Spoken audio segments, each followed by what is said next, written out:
Welcome back for another 5-minute market update. This has been the wildest week I have seen, I think, ever.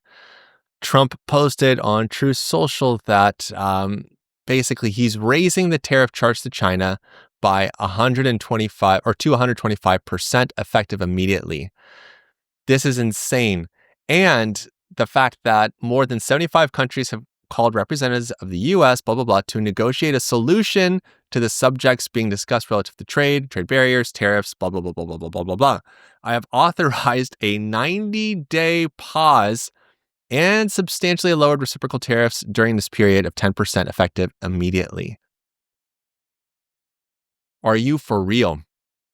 Now, this is the wildest part because some people are saying this is so stupid. He doesn't know what he's doing. But I've already talked about this before, and Dan from Coin Bureau Trading also said the same thing. It's the art of the deal. And if you think about the art of the deal and the process of the art of the deal, this makes 100% sense. And the reality is that most of us are not insanely successful businessmen and haven't negotiated massive deals like President Trump has, be honest. So I'm still like, okay, whatever, man. This is insane though. But anyway, I think we could all agree. I never want to see 4D chess again. I'm spending too much time with this, but I want you to see this. Besant said this. This was driven by the president's strategy. He and I had a long talk on Sunday, and this was his strategy all along. You might even say that he goaded China into a bad position. They responded. They've shown themselves to the world to be the bad actors. While China chose escalation, Trump opened the doors to allies and trade partners who didn't retaliate. We are willing to cooperate with our allies and with our trading partners who did not retaliate. It wasn't a hard message. Don't retaliate. Things will turn out well. Man, oh man. And the markets have responded insanely well. Bitcoin closed up 8% on the day, going right up to the TBO fast line. This is giving me so much confidence that we will most likely not test. This is pretty much 2 tests. Really, this is insanely close. We will probably not test this level or pierce it again. Look at the volume here on Binance as well. Massive volume. Look at on-balance volume curling up. This is exactly what we've been needing. Look at S&P futures. It has literally made back almost everything that it lost since Thursday, almost. Yesterday it was up 10%. And it printed a TBT bullish divergence signal with a flat TBL slow line. This is a bullish reversal signal. The VIX fell down 35% yesterday. All of this really needs a longer video, which I'm going to have to do.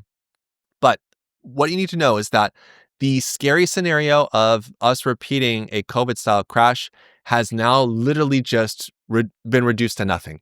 We're going to see the VIX come back down. It's the fact that it's down 35% today is insane.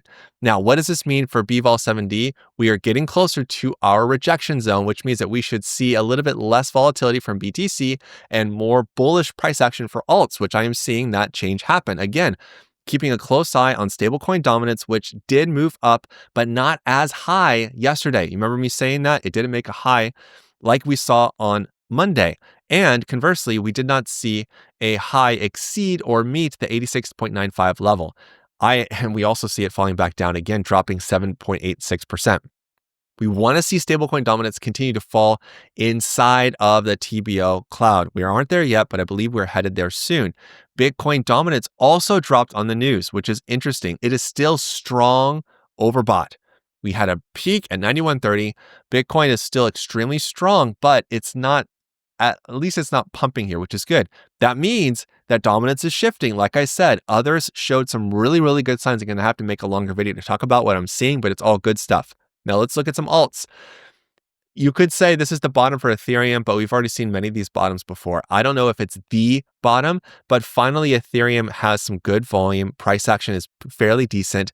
It is still super duper strong bearish. We might get an RSI reset on the weekly this week if it can hold up, but believe me, this chart is still very unattractive. XRP moved up 14% on the day, narrowly avoiding closing below this must-hold level. This might be the end of the downtrend. It might be, but anything that moves up too high too fast, be ready for some sort of a correction today in the crypto market. At least that's what I think. Solana closed up 13% on the day. Look at volume. It's starting to look good, even though it hasn't moved up the moving average, but On balance volume is looking strong. This is finally looking decent again. Oh, and I forgot to show you something interesting. I let people know in the Better Traders Club on, what is this? On Wednesday, and this printed at 1 p.m. my time. See this green triangle right there? I said, I think we're going to get a bullish bounce right here, just like we saw back over here on March 1st. And it's almost the exact same, almost. Now, let's hope to God we don't see some sort of retaliation like that where it falls back down. But it's insane at how well this called the bottom. Again, TBT bullish divergence, guys. I don't mess around with my indicators. I pick the good ones. I help develop good ones to make some good entries and good observations. Now, Ondo had an incredible bounce yesterday. Closed up 19%, but literally wick to wick, almost 40%. Insane. And it continues to go higher. Keep an eye on this.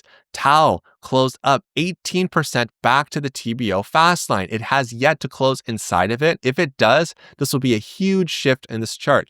S, I talked about this just a couple of days ago, saying what happened last time? We broke support, and then we went up to the TBO fast line for 25%.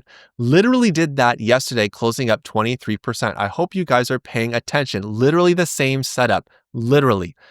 Helium Tech, I believe this is Helium HNT, closed up 15 or 16% yesterday, not going below TBO support, which is a great sign. Pendle opened a TBO open long yesterday. Now, admittedly, 23% is massive, but look at volume growing day over day over day. Look at on balance volume. This is a strong bullish chart. Even though it will most likely pull back, pay attention to buying the dip on this chart because you could still make some good money trading it. SPX 6900 again continues to do the same thing over and over, hitting support, moving up about 30%, 25% over and over. Fartcoin, I told you guys this is a great chart for trading. It printed a TBO breakout on the 4-hour after moving up 30% in a 4-hour period. And it printed another one. We're waiting on a third one for 3 in a row. Do not fade these chances, guys. Like, this is an insane market for trading. If you want access to more insights on the market, more indicators like the TBO, like TBT divergence, join the Better Traders Club. The link is down below. You go to this landing page, scroll all the way to the bottom. If you want the TBT divergence indicator, join the pro tier. If you want the TBO and lots of information, join the trader tier. If you just need to get started and see what it's all about, you can join for as little as $1. You guys, these are insane markets for trading. So much to digest. A longer video is coming. Stay tuned. And until then, you know what to do. Stay awesome and stay in the green. Peace.